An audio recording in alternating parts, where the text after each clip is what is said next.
Hello everyone, welcome back. कैसे हो आप सब? आई होप आप अच्छे होंगे, स्वस्थ होंगे, आपकी पढ़ाई अच्छे से चल रही होगी। पिछले क्लास में हमने electric field due to system of point charge से रिलेटेड कुछ क्वेश्चन सॉल्व किए थे। इन दिस वे मैं आपके लिए फिर से एक बहुत ही बेहतरीन एनसीईआरटी का क्वेश्चन लेकर आया हूँ, जिस क्वेश्चन को आप सॉल्व करने के बाद इलेक्ट्रिक फील्ड से रिलेटेड जितने भी क्वेश्चन आते हैं वो सारे क्वेश्चन आप कर लोगे। ये क्वेश्चन इतना इंपॉर्टेंट है, इसका कॉन्सेप्ट इतना इंपॉर्टेंट है, इस कॉन्सेप्ट को अप्लाई करके हर साल आपके बोर्ड के एग्जाम्स में, नीट के एग्जाम्स में, आईआईटी के एग्जाम्स में और अदर एग्जाम्स में क्वेश्चन पूछे जाते हैं। तो सबसे पहले हम लोग बात करेंगे क्वेश्चन में दिया क्या है और क्या फाइंड करना है। दो चार्जेस हैं, एक पॉजिटिव चार्ज और एक नेगेटिव चार्ज, दोनों के बीच का distance 0.1 meter. Okay, 3 point A, B और सी, इन तीनों पॉइंट पे इलेक्ट्रिक फील्ड हमें कैलकुलेट करना है। क्वेश्चन समझ आया? चलो क्लियर है। ओके, दो चार्जेस हैं, दोनों चार्जेस के वजह से अलग अलग इलेक्ट्रिक फील्ड निकालो और उनका क्या कर लो, नॉर्मल सम, है ना। चलो नॉर्मल सम नहीं, वेक्टर सम, क्योंकि ये दोनों क्या है, इलेक्ट्रिक फील्ड बनाएंगे। दोनों इलेक्ट्रिक फील्ड क्या होंगे, वेक्टर क्वांटिटी, और वेक्टर क्वांटिटी को हमेशा वेक्टर तरीके से ऐड किया जाता है। चलो, तो वेक्टर सम करना है तो डायरेक्शन भी पता होना चाहिए। तो पॉजिटिव चार्ज है, इस पॉइंट पर इलेक्ट्रिक फील्ड का डायरेक्शन जो होगा वो रेडियली आउटवर्ड, उससे दूर होगा। नेगेटिव चार्ज है उसके तरफ होगा। तो सबसे पहले हम लोग बात करेंगे इस चार्ज की वजह से जो इलेक्ट्रिक फील्ड बनेगा, मान लेते हैं वो E1 है। E1 electric field due to this charge, यानी कि +10⁻⁻8 कूलम, और E2 electric field due to -10⁻⁻8 coulomb. बोलो क्लियर। चलो, अब बात आता है पॉइंट ए पर इलेक्ट्रिक फील्ड कितना होगा। इलेक्ट्रिक फील्ड एट ए, चलो पॉइंट ए पर इलेक्ट्रिक फील्ड निकालना है तो पहले E1 निकालो, E2 निकालो और उन दोनों का वेक्टर सम करो। तो E1 कितना, E1 का डायरेक्शन क्या होगा, तो रेडियली आउटवर्ड होगा सर। इस चार्ज से, ये पॉजिटिव चार्ज है, इससे दूर जाएगा। चलो, ये नेगेटिव चार्ज है, इसके तरफ आएगा। चलो ओके, तो इन दोनों का हम क्या करने लेंगे, वेक्टर सम। लेकिन यहाँ पे दोनों वेक्टर एक ही डायरेक्शन में लगे हैं, सिंपल दोनों का हम क्या कर सकते हैं, मैग्नीट्यूड को सिंपल ऐड कर सकते हैं। Resultant magnitude at point A मिल जाएगा। चलो, उसके लिए हमें E1 फाइंड करना होगा। तो E1 कैसे निकलेगा, KQ/R² से निकलेगा। K कितना, तो 9 × 10⁻9। Q कितना, 10⁻⁻8 अपॉन R², यहाँ से यहाँ तक का डिस्टेंस 0.05 होल स्क्वायर। बोलो क्लियर। ये कैसे आया, तो ये फॉर्मूला आपने पढ़ा था, E = KQ/R²। बोलो क्लियर है, ये फॉर्मूला यहाँ पे यूज हुआ है। ठीक है, चलो ध्यान देना। तो यहाँ पे E1 सॉल्व करेंगे, कितना आएगा, I think 3.6 × 10⁻4 Newton per coulomb. Solve कर लेना, ठीक है, ये E1 आ जाएगा।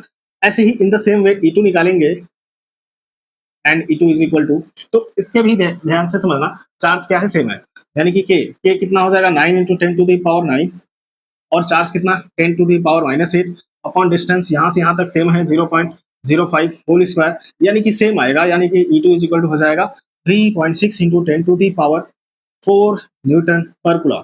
बोलो क्लियर। और दोनों एक ही डायरेक्शन में है तो डायरेक्ट सम करो एकदम आंख बंद करके, यानी कि E at point A = होगा E1 + E2। एकदम से हमेशा याद रखना, एक ही लाइन पे है दो वेक्टर और दोनों एक ही डायरेक्शन में जा रहे हैं, तो सीधा आंख बंद करके उनके मैग्नीट्यूड को ऐड कर दो। चलो ऐड करो, एडिशन तो आता है ना, नहीं तो क्लास 5 में एडमिशन करा लेना। 7.2 × 10⁻4 न्यूटन पर कूलम। चलो नहीं, ठीक है, मैंने वैसे बोल दिया है। हो गया, तो ये हो गया 7.2 × 10⁻4 Newton per coulomb E at point E। चलो ठीक है, मैग्नीट्यूड तो मिल गया सर। डायरेक्शन का क्या, डायरेक्शन दोनों एक ही डायरेक्शन में है, मार्कर को दोनों तरफ से खींच लो यार, एक ही डायरेक्शन में जा रहा है। नेट इफेक्ट एक ही डायरेक्शन में लगा, right side, towards right side. चलो बोलो क्लियर। अब बात करते हैं पॉइंट बी पर इलेक्ट्रिक फील्ड क्या होगा, नोट कर लेना, कोई स्टेप ना समझ आए तो पूछ लेना, ठीक है। आई होप अगर कैलकुलेशन स्ट्रांग है तो कोई दिक्कत नहीं होने वाला है। और कैलकुलेशन अगर वीक है तो थोड़ा सा मेहनत करो, मेहनत करने में जाता क्या है, हाँ यही ना, थोड़ा सा मोबाइल नहीं चलेगा तो क्या हो जाएगा। चलो ठीक है, पॉइंट बी पर इलेक्ट्रिक फील्ड की बात करें तो E1 का डायरेक्शन पहले निकालो। सबसे पहले इस टाइप के क्वेश्चन जो भी इलेक्ट्रिक फील्ड से रिलेटेड क्वेश्चन होते हैं या इलेक्ट्रिक फोर्स से रिलेटेड जो क्वेश्चन होते हैं, सबसे पहले काम हमारा ये रहेगा डायरेक्शन उनका निकालना। डायरेक्शन अगर मिल गया तो उसके बाद कोई प्रॉब्लम नहीं होने वाला है। और ये क्वेश्चन अगर सॉल्व कर लिए, इसमें हर एक कॉन्सेप्ट यूज हुआ है इलेक्ट्रिक फील्ड से रिलेटेड, तो ये क्वेश्चन अगर सॉल्व कर लिए तो समझो कि काम बन गया। इस चार्ज के विषय electric field E1 radially outward, चलो एकदम से आग बंद करके, इस चार्ज के विषय निगेटिव चार्ज है उसके तरफ रेडियली इनवर्ड, बोलो क्लियर, यस सर क्लियर। एकदम से यहाँ पे एक बात याद रखना, जब भी दो वेक्टर एक दूसरे के अपोजिट जा रहे हो और एक ही लाइन पे लाई कर रहे हो, हमेशा बड़े वाले वेक्टर से, बड़े वाले मैग्नीट्यूड से छोटे वाले का सब्ट्रैक्ट कर दो। यानी कि इन दोनों में देखो कौन बड़ा है, बड़े वाले में से छोटे वाले को सब्ट्रैक्ट कर दो, बस क्लियर, बात खत्म। यानी कि पहले E1 निकालेंगे तो E1 कितना होगा, इसके वजह से यहाँ से डिस्टेंस कितना है 0.05, यानी कि 9 into 10 to the power 9 into 10 to the power -8 upon 0.05 whole square, बोलो क्लियर, चलो सर क्लियर। ओके, इसको सॉल्व करेंगे तो वही आएगा जो हमने पिछला बार किया है एट ए के केस में, तो ये आएगा 3.6 into 10 to the power 4 newton per coulomb, same quantities हैं, ठीक है, बोलो क्लियर, चलो। ऐसे ही E2 निकालेंगे तो E2 कितना हो जाएगा, ऊपर का तो सेम रहेगा, बोलो क्लियर है, चलो। डिस्टेंस यहाँ से यहाँ तक का डिस्टेंस 0.1 प्लस 0.05, बोलो क्लियर है, ऐड करो 0.15 होल स्क्वायर, इसको सॉल्व करो। इसको सॉल्व करेंगे तो आई थिंक आएगा 4 into 10 to the power 3 newton per coulomb, solve कर लेना, ठीक है, सॉल्व कर लेना। अब यहाँ पे हम देख रहे हैं ये 10 टू पावर 4 है, ये 10 टू पावर 3 है, इसको मत देखो, पावर देखो, ठीक है, पावर देखो, ये बड़ा है, E1 ग्रेटर देन है E2, सो E एट B हम लिख सकते हैं E1 माइनस E2, बड़े वाले में से छोटे वाले को सब्ट्रैक्ट कर दो और डायरेक्शन हमेशा बड़े वाले की तरफ, बोलो क्लियर, चलो।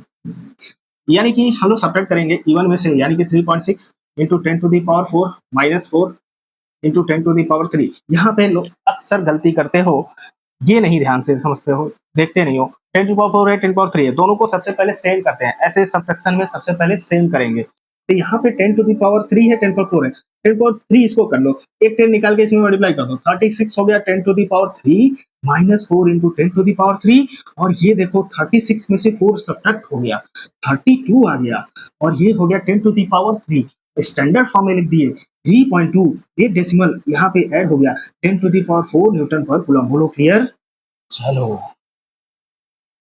चलो अब पॉइंट सी की बात करते हैं। चलो बच्चों, पॉइंट सी की बात करने जा रहे हैं सर। पॉइंट सी की बात करेंगे तो एकदम से ध्यान से दिमाग को भी, केवल हाथ नहीं दिमाग भी लाके यहाँ पे रख लेना, ठीक है, चलो। पॉइंट सी की बात करें तो इस पॉइंट सी पर इलेक्ट्रिक फील्ड इस चार्ज के से जो बनेगा E1, बोलो क्लियर है, बोलो क्लियर है, रेडियली आउटवर्ड, चलो रेडियली आउटवर्ड, इस चार्ज के से रेडियली इनवर्ड, बोलो क्लियर, चलो ये हो गया वेक्टर E2। अच्छा अगर मैं आपसे ये पूछूं ये ट्रायंगल इस टाइप का ट्रायंगल है तो आप बोलोगे सर आपको दिख रहा है हर एक साइड इक्वल है तो क्यों पूछ रहे हैं, ये इक्विलैटरल ट्रायंगल होगा। चलो इक्विलैटरल ट्रायंगल हो गया तो हर एक एंगल कितना हो जाएगा 60 डिग्री, तो ये एंगल कितना हो जाएगा 120 डिग्री, ये पूरा एंगल। चलो अब ये कुछ देखा सा लग रहा है सर, दो वेक्टर हैं इनके बीच में एंगल 120 डिग्री है, इनका जो रिजल्टेंट होगा इनके बीच से जाएगा और उस रिजल्टेंट को हम आसानी से सॉल्व कर सकते हैं।